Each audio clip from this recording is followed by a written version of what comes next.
So hello guys, welcome back to my brand new video. So today in this video I'm gonna teach you how to fix messenger not working problem solved. So at first we all know that we have to check our data once. If it is not on still, now you make sure that you have to put in on, and after that you have to go for our Play Store and search for messenger. After searching this messenger, make sure that your app is updated. So after updating your app, come back to the setting once. After coming in setting, in search app management.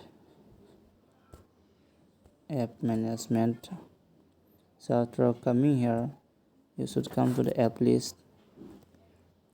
So after coming in app list, you can scroll down or you can search messenger.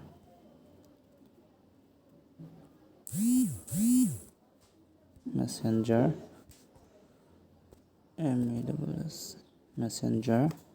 So guys, click here in the force stop. After clicking force stop, click in storage uses. So you have to clear this bot, clear just and clear data. After clicking in this bot, come to permission, and in the storage make sure that your app is allowed. So after doing this, come to setting once and search for software update. After doing this, make sure that your mobile is software updated completely. So after doing this all, guys, if it is not working till now, then switch off your mobile once and turn it on. So guys, thank you for watching this video.